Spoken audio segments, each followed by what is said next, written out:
Football is back. Manchester United versus Brighton, and this is your match preview.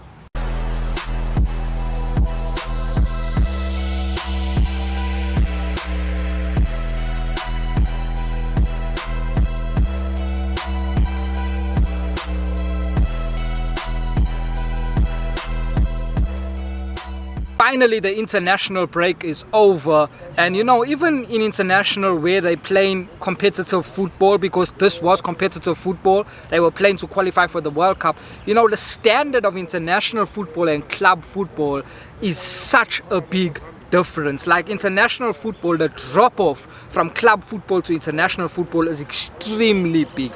Guys, if you're watching this video and you haven't subscribed to the channel, hit that subscribe button right now to see more content of this quality. Let's go. International football is it's not very good football. Even if you look at the countries, even the top countries, they don't play very good football. And I understand why. You must also understand that these are the international countries. When the players are going to represent their country, when they're going to go and train and stuff like that, they're only together for a couple of weeks, so they're not going to get that chemistry, they're not going to get the tactics that the manager wants. So that's why there is a drop-off. But put that one side, guys. We of us in Brighton in the Premier League, we are 14 points off Manchester City with the game in hand. So when we play our game in hand, and I'm sure we will win that game in hand, we will be 11 points off Manchester City. Now, we are not going to catch Manchester City. That's not the target. Manchester City are flying high. They are going to win the league. Everyone is aware of that, and everyone is in one accord when it comes to that. City are winning the league, but we need to finish as close as possible to Manchester City, as close as possible, so that at the end of the season, when we see how many points we off City, we can see, you know, going into next season, this is how we can make these points up. But we need to finish as close to Manchester City as possible, and 11 points is not good enough. And I've said this in my previous videos, guys. Our players, player for player against City's players, are not 11 points worse than Man City's. It's our coaching staff that is much worse, that is 11 points worse than Man City's, and even more for my own sake. But our players are not 11 points off Manchester City, so we need to claw back, because 11 points is too big.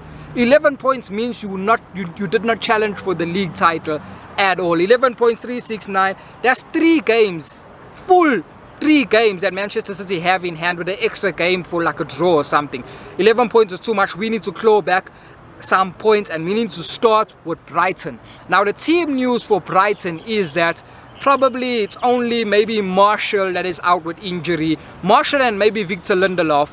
Marcus Rashford, the manager said he's still looking at Marcus Rashford and seeing if he can complete a full session.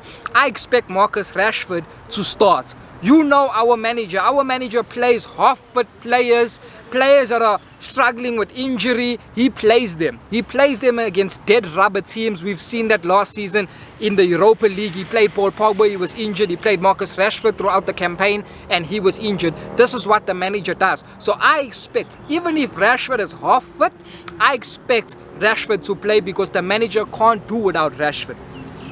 So I expect Rashford to play. I don't believe Rashford is fully fit. I still believe he needs some recovery time, because he has been carrying an injury. He didn't play at any football at all for England over the international break because he was injured. So I expect him to still be injured, but our manager will play him. We know that. With Victor Lindelof, it may be a different story, but if Victor Lindelof again is even half fit, Ollie will play him, because Ollie is like that. He plays injured players.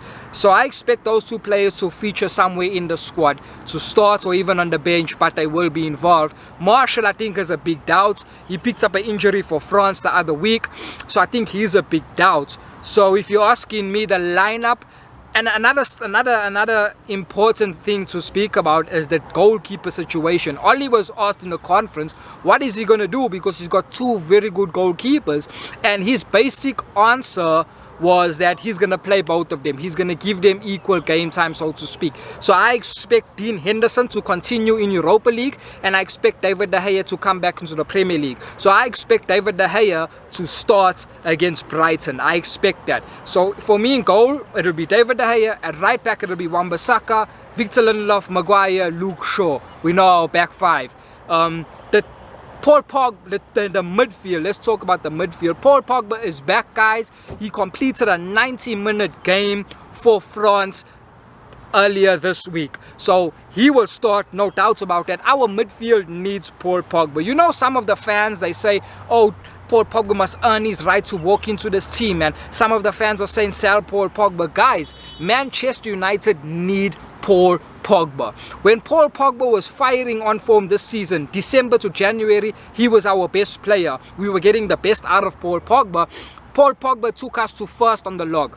The minute Pogba got injured in February, we dropped from first to second to 11 points behind Man City because we did not have Paul Pogba. Even Gary Neville said United's title challenge is down to Paul Pogba. If he can stay fit and if he can stay firing, Paul Pogba will fire United to challenge for a title. But it's solely down to Pogba because for me, he is our most influential and best player. I understand what Bruno gives and fully understand it, but Paul Pogba has the ability to control the game and control the narrative of the game, which is something that Bruno doesn't do as yet. You know, Bruno will pop up in a moment and score a goal in a moment or give an assist in a moment, but he's not going to control the whole game for you. He's not going to get on the ball and make things happen. Bruno hasn't got that side of his game yet, but Paul Pogba has. So I expect Paul Pogba to start in the midfield for us. I think that he will start in the pivot. I think you'll see Paul Pogba, and it can be anything, you know. You know, with this manager, it can be Paul Pogba, McTominay, Paul Pogba, Fred, or Paul Pogba, Matic.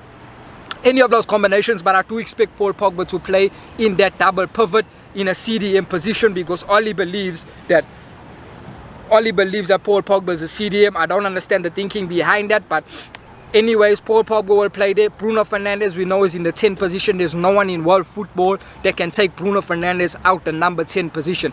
As I said, Bruno doesn't control the game for you. He doesn't dictate the tempo of the game for you. But what he does do that no one else can do in his position, he provides that moment of brilliance that decides a game by himself. So people talk about Donny van de Beek coming into the team, and some people even say instead of Bruno Fernandes. That can never happen. Never ever happen.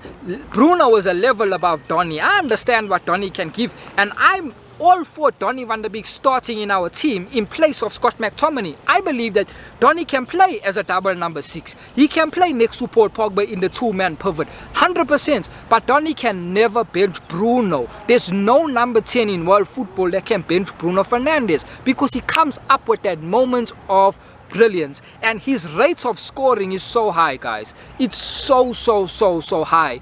He scores like a number 9. I'm gonna be honest with you. Bruno is one of the best shooters, one of the best finishers in world football in his position, and at Manchester United he's one of our best finishers, period.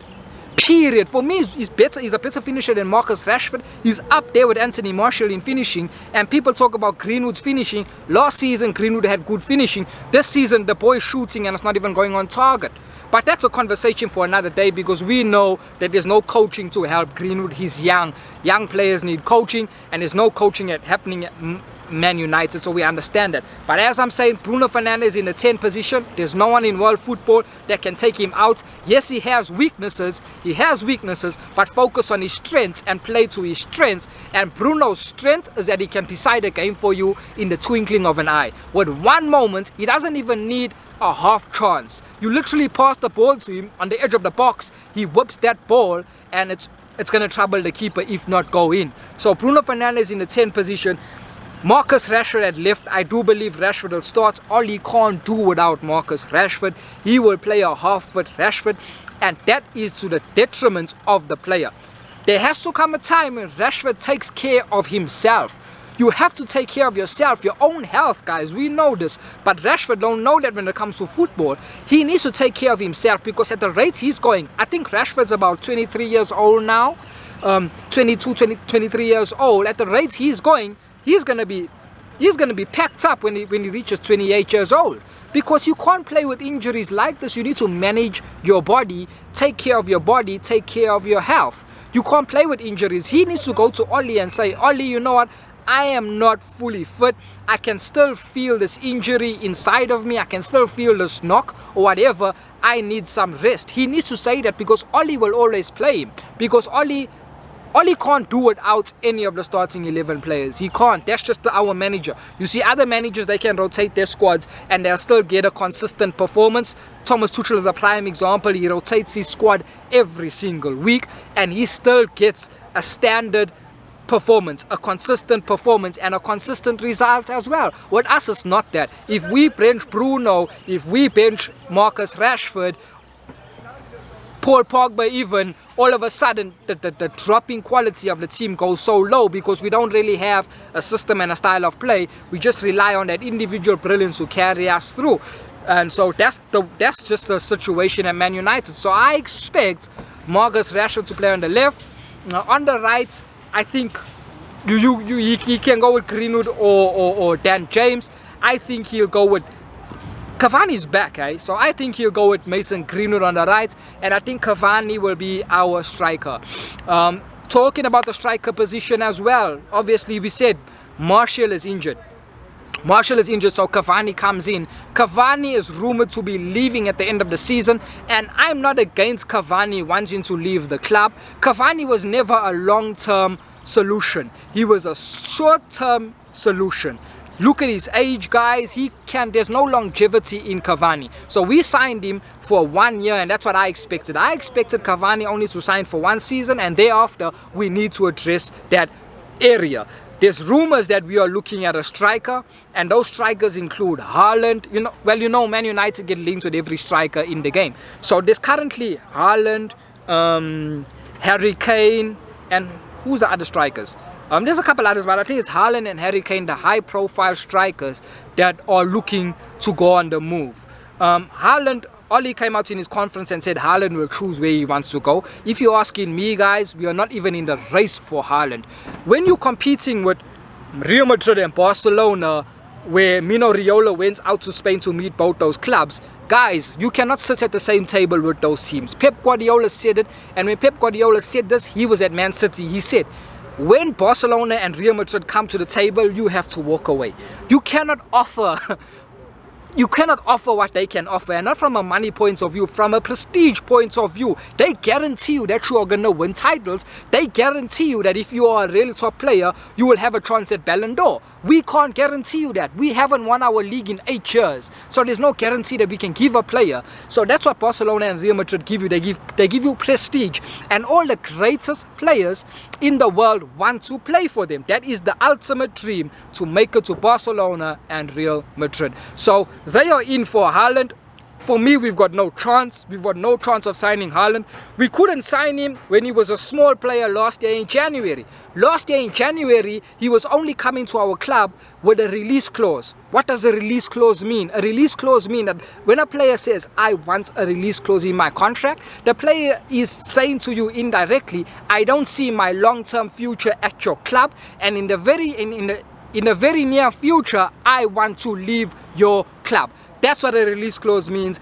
He wanted a release clause in his contract for Man United because he wanted to leave United, obviously to go to Madrid or Barcelona, because that's the step up from United. So that's what he wanted. So if we couldn't sign him then when he was a small player, right now he's one of the biggest players in the world, we are not signing this guy. We are not signing this guy. Scratch him out your list, guys.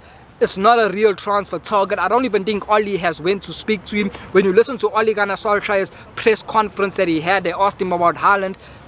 It wants a short answer, it wants a positive answer. So I'm forgetting about Haaland. Then there's Harry Kane that is on the market. And for Harry Kane, I think the price that Spurs will want is not a realistic price. Not realistic. It's not a good price to pay for someone that is 28 years old. Turning 28, I think, this year. You can't pay that money. They're going to want in excess of 110 million. You can't pay that for someone of Harry Kane's, first of all, his age, and second of all, he's injury prone. So he always gets injured. You cannot pay that money for Harry Kane. I can understand paying that money 3 years ago, No doubt about that. When Harry Kane was probably about 25 years old, you can pay 130, 140 for Harry Kane. Right now, it's not feasible. It doesn't make sense economically. It doesn't make sense. So I don't think Harry Kane will leave Tottenham. I think he put himself in a bad situation where he should have left a couple years ago. He stayed, and now he laid his bed in it. He has to lay in that bed. He made his bed, he has to lay in his bed. So it's interesting to see in a transfer market what we are going to do. Who are we going to sign? It's very interesting to see. I know we're going to sign a centre back, that I know, but let's see who else. Are we going to sign a right winger? Are we going to sign a striker? Are we going to sign a midfielder? It's interesting. And another interesting fact is Paul Pogba still wants to leave the club. So guys, that's my match preview. I've told you the team that I expect to go out against Brighton. Brighton are a good team. They can play football. Their manager, he coaches very, very, very, very well. So I expect them to give us a challenge. I do expect them to give us a challenge. However, we have too much quality to be losing to Brighton. Too much quality. So I expect us to win. The scoreline that I'm going for is probably a 2-0 or a 2-0 scoreline. 2-0, 2-1 scoreline. But I do think we will beat Brighton, and I'm excited. Football is back. Guys, if you haven't subscribed to my channel, hit the subscribe button right now and smash that like button. I'll see you.